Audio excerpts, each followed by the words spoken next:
know more next? about all of this than I do. You'll be sitting on the right, and you'll be wearing a. And what should we do now, man? Actually, best if you decide this one. Well, we were talking about mumming and... Oh, yeah, the Wren. Yeah, You we'll want do to the Wren song, Yeah. So, as I mentioned before, there's an old tradition, an ancient tradition in Ireland, sort of a pagan thing, where the people go around the locality, mostly the young men of the locality back in the day, to hunt the wren bird. And back in the day, they would find it and they would perch it atop of a stick and parade it around almost in this ritualistic way. And then they would go from house to house, singing songs and reciting rhymes about that tradition in exchange for, again, food and drink and hospitality and community, I suppose, as well. And thankfully, they've stopped actually hunting the wren, but now they go around with a pretend artificial wren. Like parrot. They have a parrot. Not a parrot. Yeah. So this has been going on, and it actually, a version of it still happens today. You were asking before, and that's one of down my neck of the woods in Ireland. That still goes on, and so it's an all day activity, and then we normally the proceeds of the donations, because they ask for money to bury the wren, as you'll hear in this song we're going to do. And that all goes then to a big feast, traditionally in one of the houses in the locality. And they'd have after, it was really a bit of reprieve after a long, hard winter as well, was one of the first times that everybody had really gotten together and had a bit of a hoolie. So, yeah. Yeah, it's really a winter solstice thing at the end of the day. Yeah. And the coming light and the coming summer, or where everything changes and begins anew. Right. Yeah.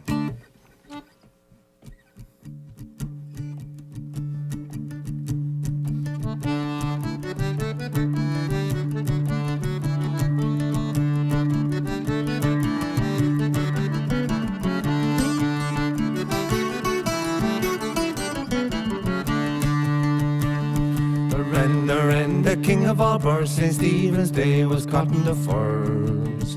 Although he was little, his honour was great. Jump up, me boys, and give us a trade. Up with the kettle and down with the pan. Give us a penny to bury the wren. As I was going to kill and all, I met a wren upon the wall. Up with me wattle and knocked him down and brought him into Carricktown. Up with the kettle and down with the pan. Give us a penny to bury the wren.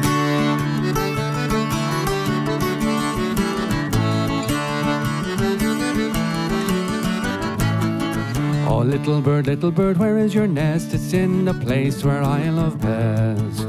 It's in the tree, the holly tree, where all the boys do follow me.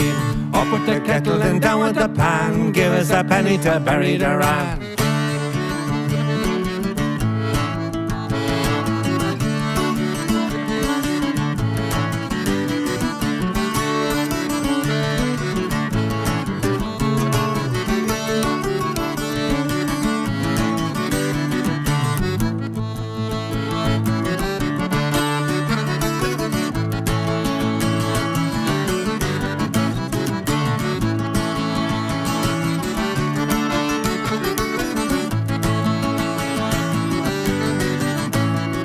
We follow the wren 3 miles or more, 3 miles or more, 3 miles or more. We follow the wren 3 miles or more at 6 o'clock in the morning. Up with the kettle and down with the pan. Give us a penny to bury the wren. I have a little box under me arm, under me arm, under me arm. I have a little box under me arm. A penny or tuppence won't do it no harm. Up with the kettle and down with the pan. Give us a penny to bury the wren.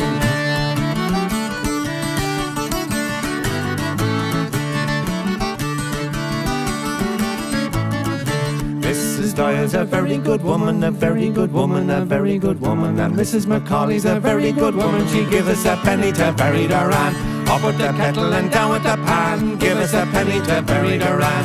Up with the kettle and down with the pan. Give us a penny to bury the wren.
It's the Wren Song and the Winter Wren Jig from Mick McAuley and John Doyle here on WNCW. That is on their new album out this week, this Christmas time. Yes, indeed. And thanks for the backstory on it too.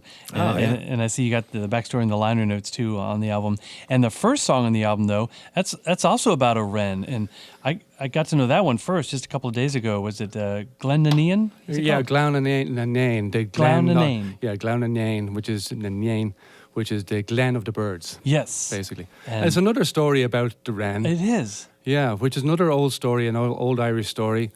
And it's basically it happens down in the south. It's meant to be happen down kind of in Kerry, where all the birds gather together to basically find who is the king of all birds. And so you have a meeting, and of course the owl is presiding. And so every bird comes from all over the world and gathers there when no one is looking. And then so of course it's the basically the battle between the eagle, the strongest, and the little wee wren. And I wonder who wins. Oh, you're going to assume. You're going to have to buy the album to find out. Oh, okay. Suspense, man. Well, It's just very suspenseful. It was a wonderful story. And but then this morning, Mick, you tell a story about people would hunt and kill the wren and put it on a stick and parade and then bury it. Yeah, exactly. And It is kind of like the duality of Irish people. Okay. It's true. There are some Yes. conundrum or oxymorons in there, culturally speaking, for sure. Now we're getting into it. The deep Irish philosophy. Yes, the dualism. The first, the Glown and Éno is one of John's original songs there. I love that. It's a great song. It's really fun to play. So. Yeah, that's wonderful. Also on this new one this Christmas time. Now, let's see. John, you were on the first, 2 or 3 Solace albums? I was on the first 4. So I kind of left in 2000, I think. All right. It's a long time ago now. Doesn't it seem like over 20 years ago? It seems like over 20 years ago. It seems like a quarter century ago, in fact. So that means you two did have some crossover together in Solace? There was a few albums there that we did together, 1998. The Words That Remain was your Words first That one. Remain, that's right. Yeah, that was a fun album. Yeah, was that your first one, was it? Yeah, we had Béla in to do a couple of tracks, Béla Fleck. That's right, that was a good album. We had Iris Dement in to sing guest vocals on that album. Yeah, it was really fun, good buzz. Yeah. You had heard of Solace in the years previous, obviously, because it was his favorite band. Yeah, it was his favorite band. I would think so. Yeah. Well, I mean, I got to say, those first couple of Solace albums in particular, to just leave that first impression on those of us who were maybe new to traditional Irish music or who had known it for a while. It was just like, well, there was a real energy to it at the time. Those first few albums, I think the first 3 albums. Well, I'm a little bit biased with that. Well, of course you are. There they is a packed real a punch energy. for sure. Yeah. It did, because it hadn't really that sound. It was traditional Irish, but it hadn't been done before. And you were playing, Mick, with some other folks. Yeah, well, I played a lot with a guy in London who actually just recently passed away during the year. His name was Ron Kavanagh. And I was out and about with Ron, and Ron was a great musician in the London Irish scene, and he sort of guest recorded on all the Pogues albums back in the day. So he had that sort of rough, edgy, punky thing, really. And so I loved that because I was still young, living and hanging out in London. And then, I moved back to Ireland, and I didn't stay there very long, really, until I found myself in New York, and I'd met all the Solace gang then at that point anyway. Yeah. So, and I actually knew John maybe a little bit even before that. We had met. Yeah. Cool. So. Well, it's always a treat when we hear of a new Solace album coming, and then we get one. And I just heard that there might be talk of a Solace reunion next spring, perhaps. Know anything about this? No. No. Okay. All right. Some people weren't invited. Oh, shoot. Okay. Yes, no, it was mentioned. It was mentioned. 'Cause you've been on 9 albums or something. You've been with a long I stretch. did. Yeah, we put in a lot of years there, and probably done my shift. Yes. Yeah.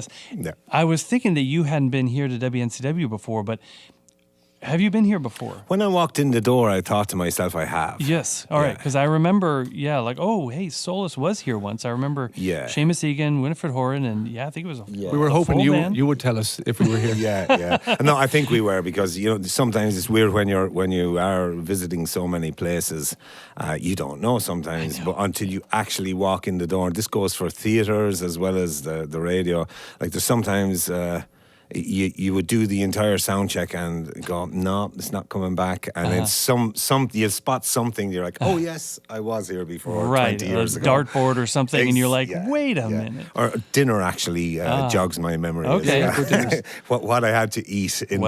Maybe it's the olfactory senses that bring back the memory. Cool. Small things, simple things in life. The new Solus, it's a new reunion. So it's Seamus and Winnie.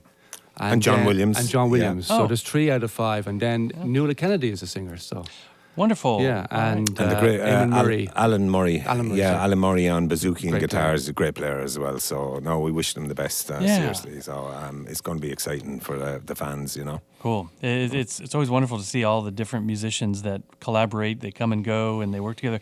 And speaking of which, I want to mention this, John. You have something that's coming out. You're taking part in a cool new compilation album for Hurricane Helene relief, right? Yes. Drenched in Place. It's a compilation curated by Rising Appalachia. Yeah, they contacted me and they kind of asked if I had any excess material that I could, lend or send out to them. And I always have something because I record myself, So I had a couple of tracks and I sent them one. All right. So. Yeah, I'm really looking forward to hearing all of that myself, because there's a lot of musicians on it, a lot of great musicians. Yes, I'm looking at a list here. Besides Rising Appalachia, Des Lons, Lunasa, Infamous String Dusters, River Wireless, Amos Lee. Looks pretty good. So I'd say it's going to be really good. Drenched in Place, coming out. And it's to help to the hurricane, for all the devastation that has happened. So. Yes, great. Sounds good.